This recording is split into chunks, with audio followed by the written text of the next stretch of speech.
trust issue goes on all levels of our life, right?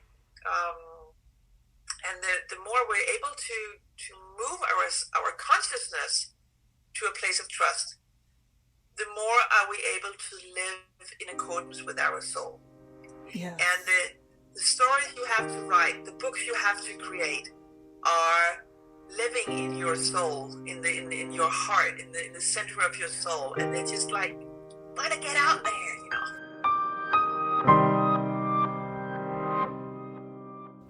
Hi, I'm Cindy Kochis. I'm a writer. It's what I do.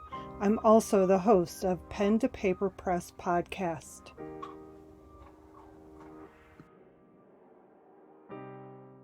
Today I am speaking with Christin, and I'll let Christin say her last name because, well, she is sitting in Denmark and her enunciation is not one that I can say. And Christin is the Usher channeler, and she published last year a book titled Channeled Messages of Love and Light. And it is a very beautiful and unique book. I highly recommend it. And I will give the floor to you, Christin, and please do share your last name because it is important for people to know your last name. Yes. Thank you, Cindy, and thank you for inviting me for your podcast. I am Christin Bjergbakke or Bjergbakke. It's a very Danish name, and it means mountain hill. It doesn't make any sense, but anyway. So Bjergbakke means mountain hill. Yes, and I am the Usher channeler. And I would like to share with you how I managed to write that book. How do you write a channel book? I would love that. Please. Yes. Going A to Z and how to write a channel book. Yeah, no, I know that's not the course you're running, is it? It's just like writing a book in general, yes. And as I have shared with you previously on another occasion, I don't think that the difference between writing a book of what's on your mind and writing a channel book, it's more or less the same, because where does it come from? You know, it comes from your subconsciousness, it comes from your soul, it comes from the divine, whatever. It's a process of getting it out there, getting it out of your mind and out of your physical body and onto paper or a computer, right? Right. So for me, it was a very personal process first that initiated this book. And the mandatory life crisis, as I always say, that pushed me forward out of a surprise divorce. And I was looking for a mentor, a coach to help me get out of that divorce shock. And I found one which was the perfect match for me at that time. And she gave me some really good personal tools on how to deal with the emotions involved. And those tools also sharpened my spiritual ability or my spiritual skills. I was already a Reiki master teacher and a past life therapist, and had a lot of doing this independent businesswoman in this line of work for a couple of years. And then the tools I was given to handle my personal process also speeded up my spiritual process. And I found myself suddenly being a very high frequency channel for the divine, for spirit, for whatever you call it. So I channel ascended masters and archangels of different kinds.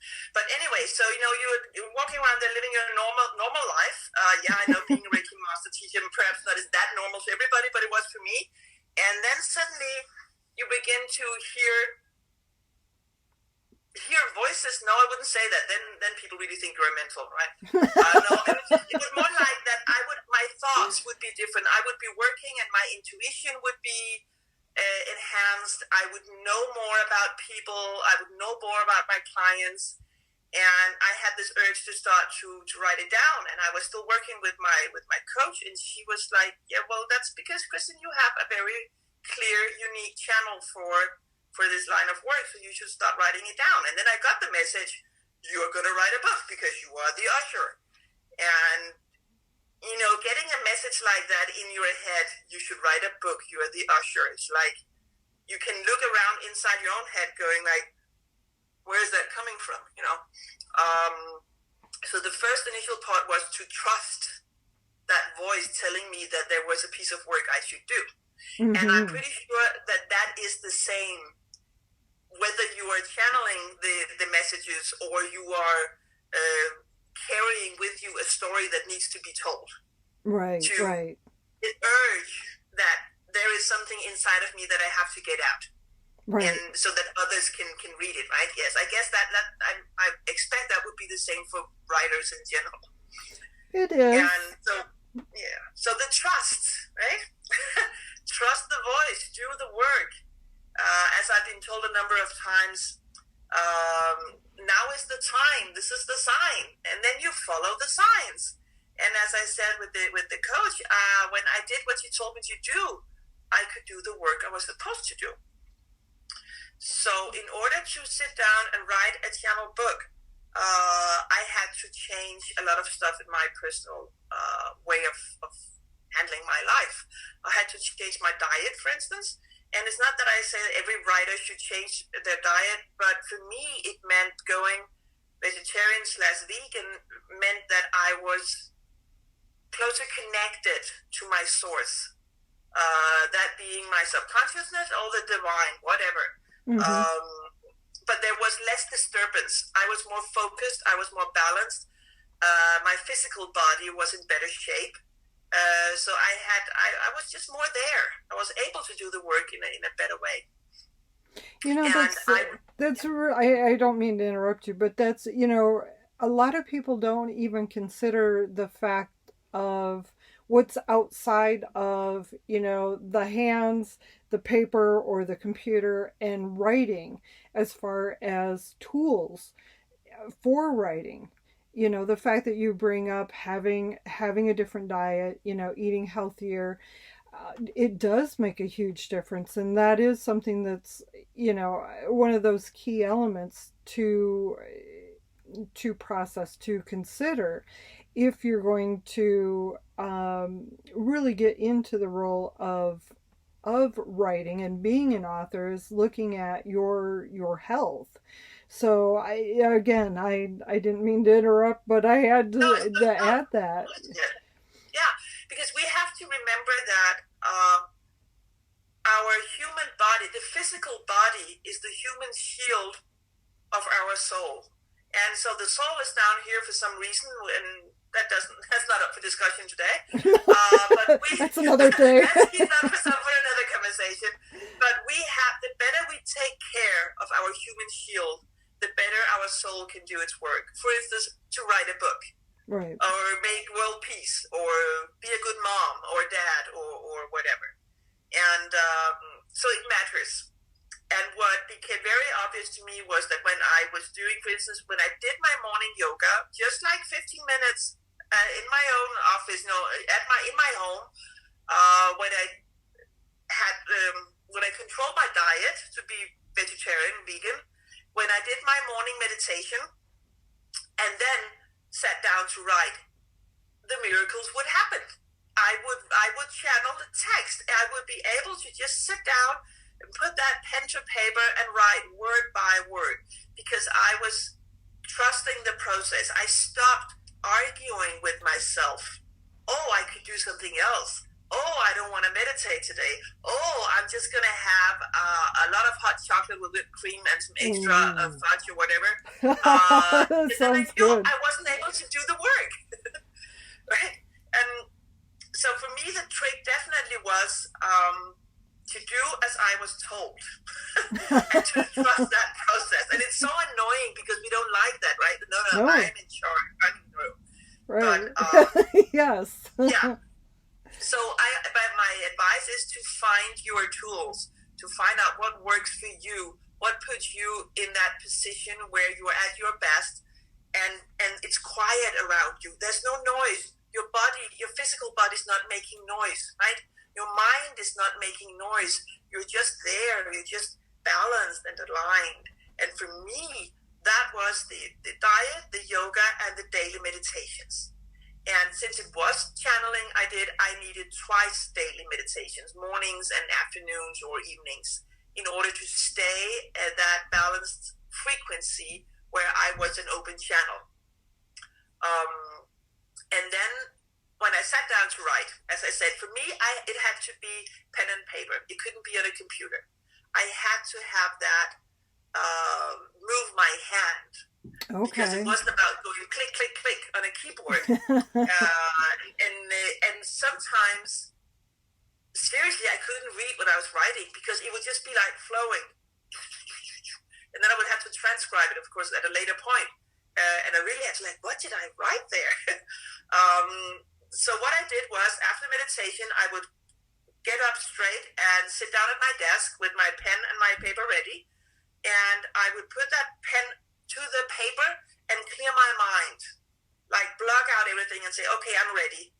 Tell me what I have to write down. And then a word would pop up in my mind. And I would write down that word.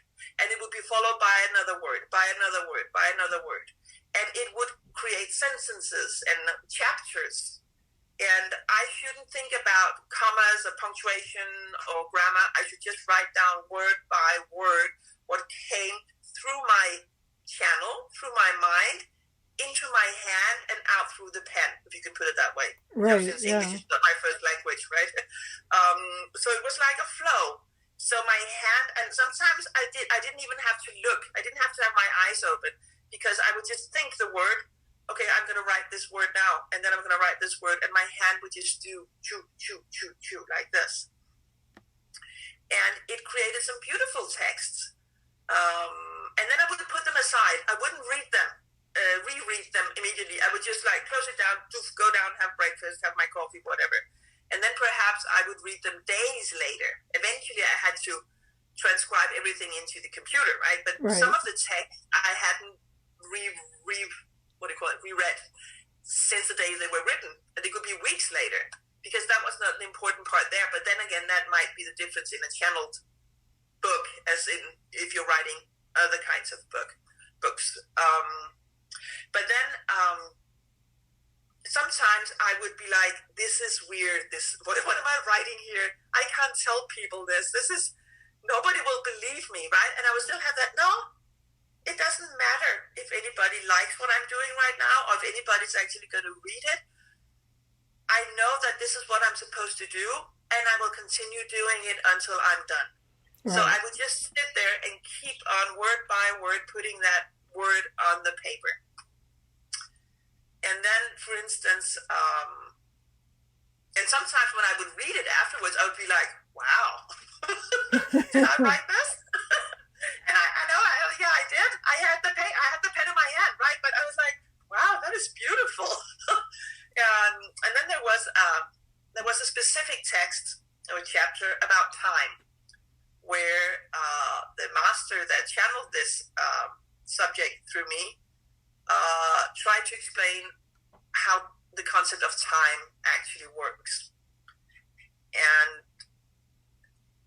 writing that specific text was very powerful. It was a very special presence in my room. It was very really powerful, like a pressure almost. The energy field surrounding me was very strong, very powerful. And it was very heavy work. I got really tired afterwards. And I was like, what is this? This is special. This is different. And I reread it, and I was like, I can't publish this. People will think this is crazy, or they won't understand a word of it. It doesn't make sense to a human mind. I have to explain more. I have to put in some extra explanations as what this actually means. So I sat down to put in that extra, to add the extra text. And the minute I did that, it was as if the whole atmosphere in the room was intensified. Really? And as if there was someone to go like, no, you're not going to change anything. It's like, I couldn't really hear that voice, but I had that feeling like there was a big school teacher leaning over me saying, no, don't touch it. So I moved my hand, and I was like, stop. I was like, okay, I'm just going to rewrite this anyway. And I started again, and the same, like, no. It's like, okay, okay, I get it. So I'm not going to change anything. And for me, that was a very powerful confirmation about not interfering with the process.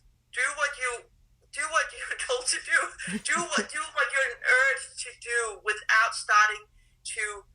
Does this make sense to anybody else? Yeah. What will people think? Drop that.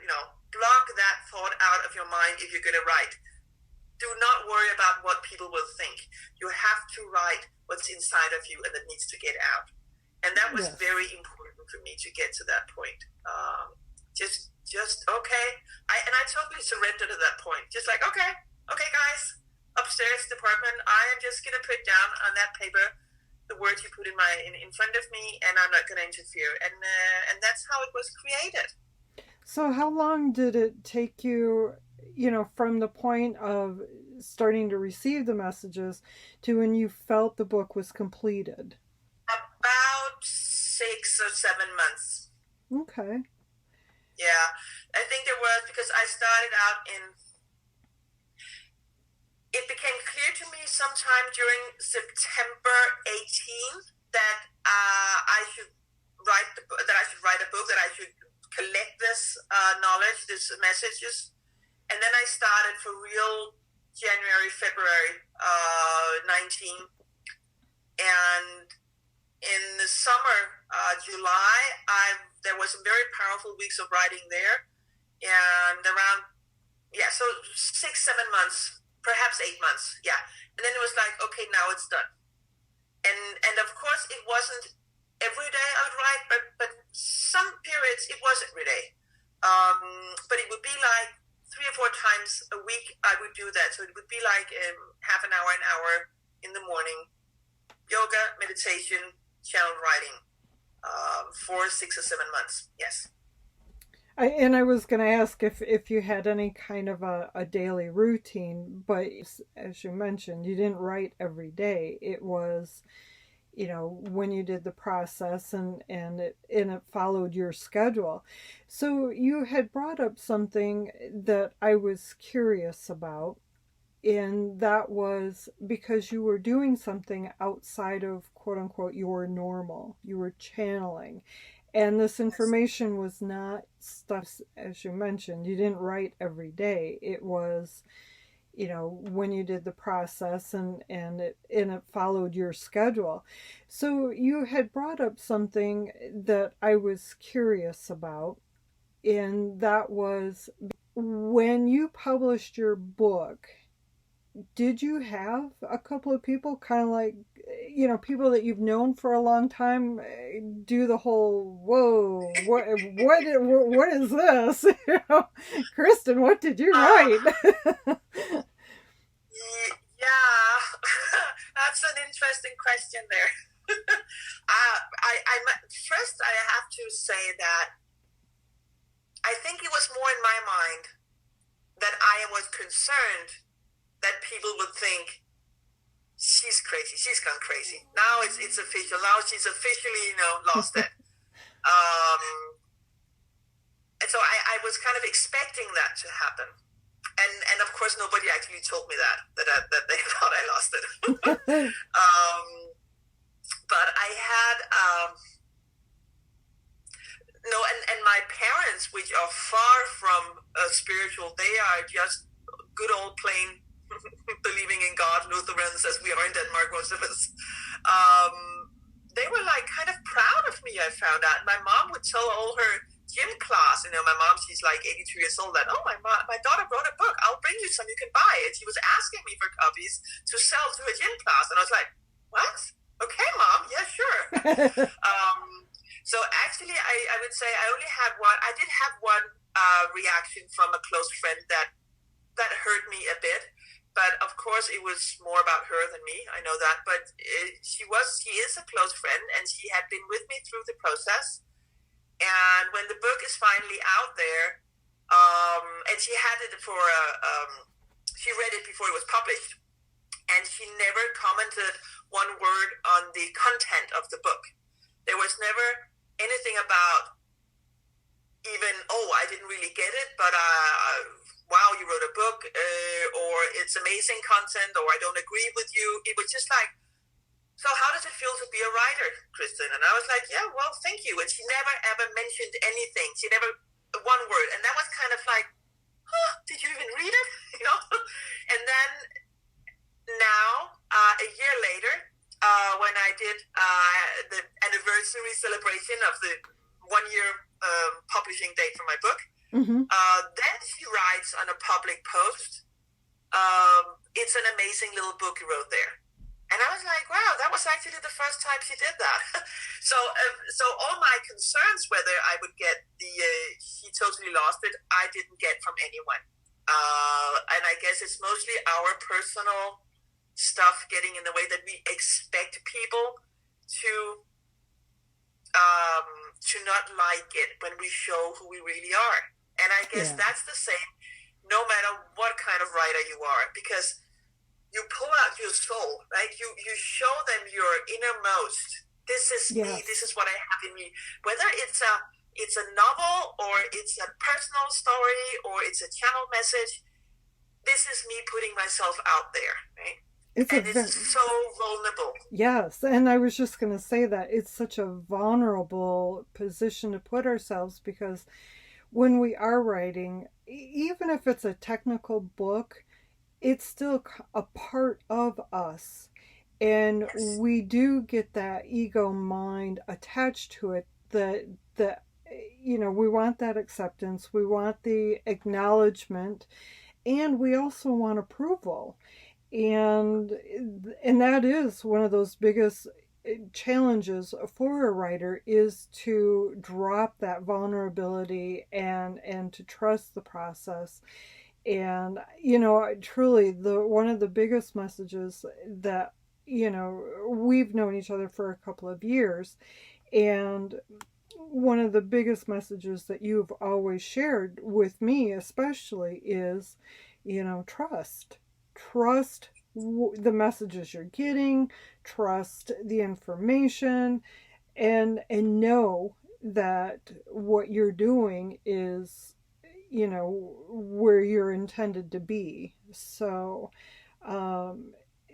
and hopefully that is one of the messages that carries through on this podcast, is to truly trust the process of your writing. And again, thank you for reiterating the fact that your way is not the right way, your way is not the wrong way. It's just another way to write, to go through the process. And it is very unique, because when if I sit down and I channel out messages, it's more than likely it's completely different than how you're getting the messages, other than it's coming from source, it's coming from our hearts, it's coming from that divine, like you said, however it comes to you, whether you call it God, spirit, source, divine energy, whatever, the angels, however you term it, that's how you're comfortable with terming it. It's all the same for the most part. So yes, it's true. I agree. The trust issue goes on all levels of our life, right?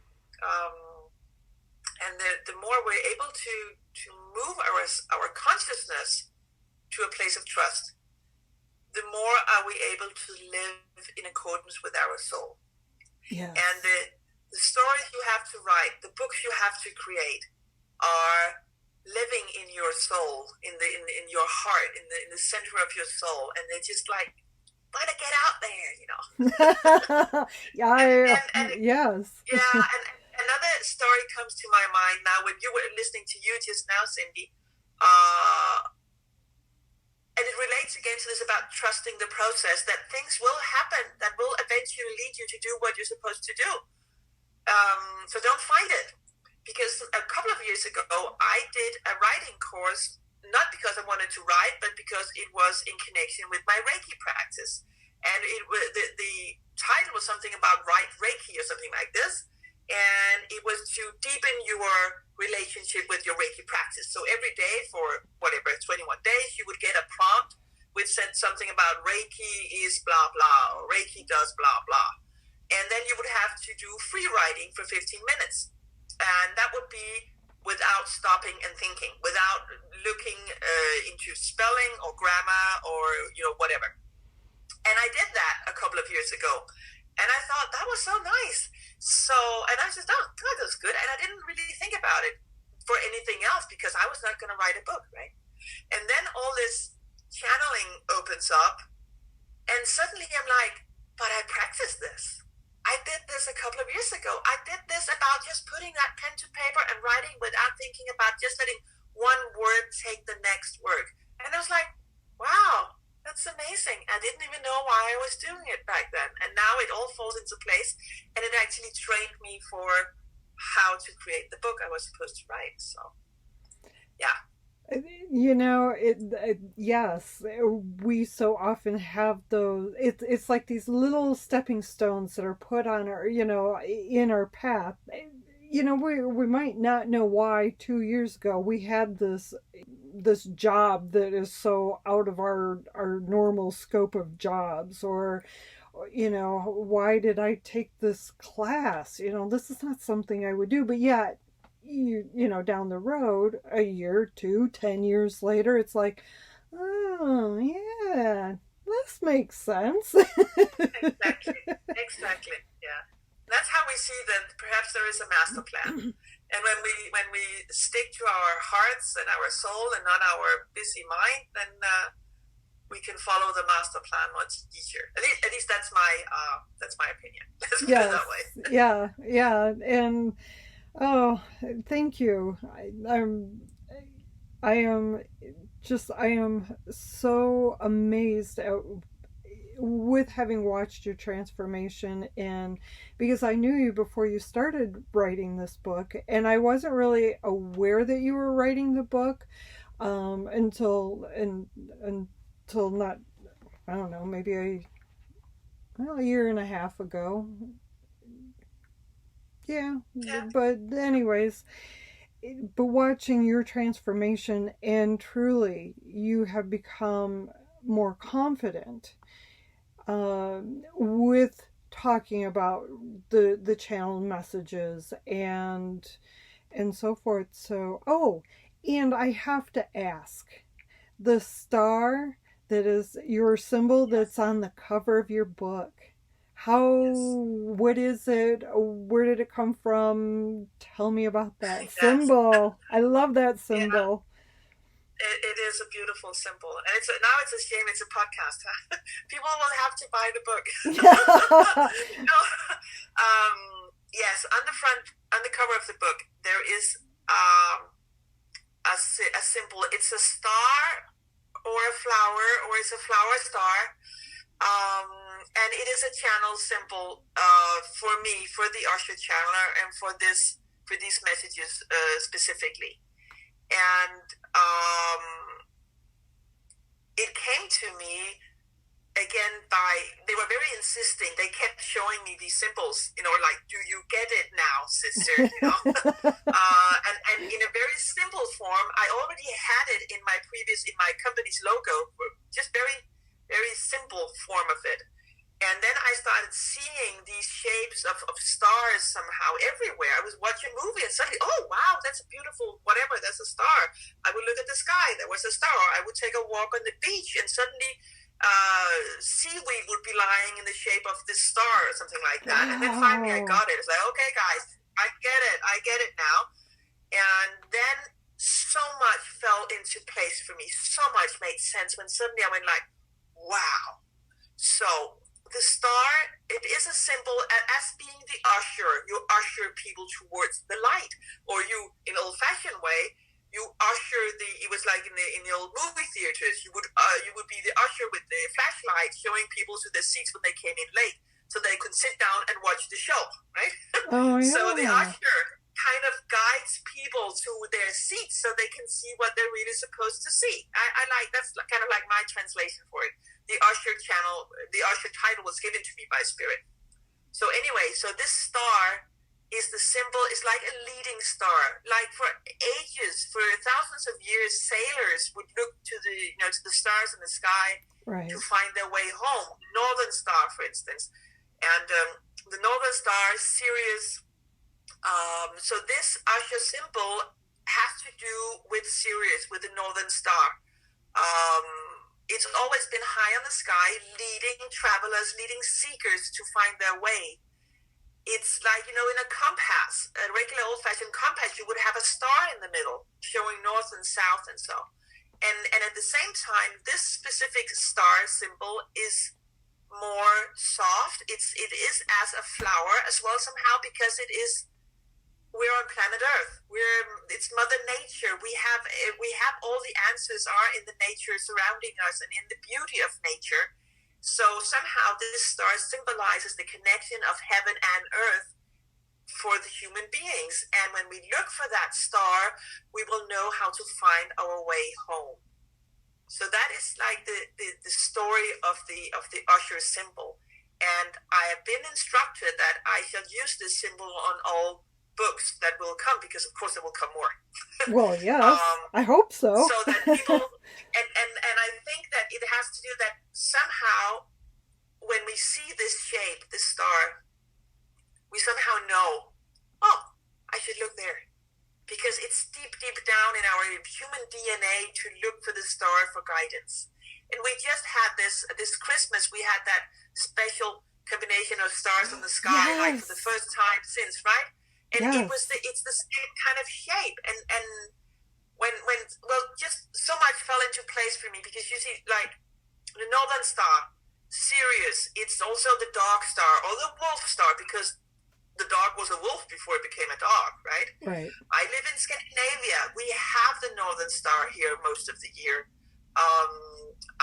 Years back, I built my own drum, a ceremonial drum, and you have to do a meditation to give it a name. And the dog, the wolf came forward, and I have a wolf on my drums in the back, and I have little white stars on the front, because I was told back then, and this is 6, 7, 8 years ago, that my voice should be guided by the wolf and the stars. And then we move fast forward. Yeah, I know. I got chills. You about that.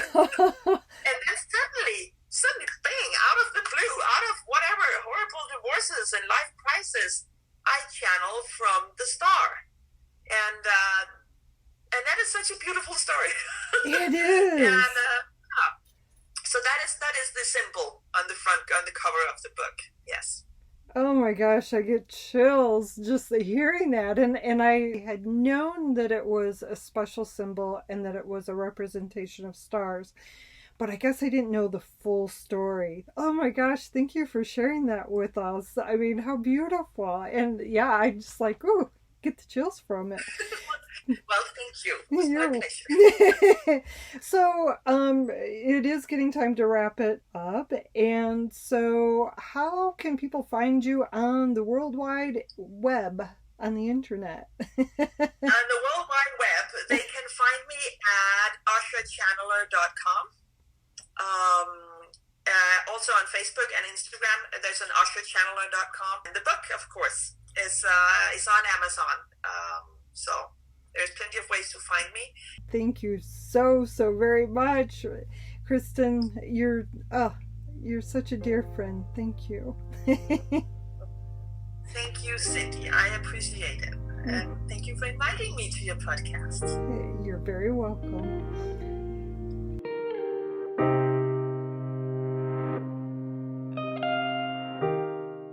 Hey there. Before we end our time together, I'd like to say thanks for joining us. If this podcast resonated with you, be sure to subscribe, share it, and leave a comment at pentopaperpress.com. Until next time, remember, your words have power. Your story matters. All right, take care of yourself. Bye.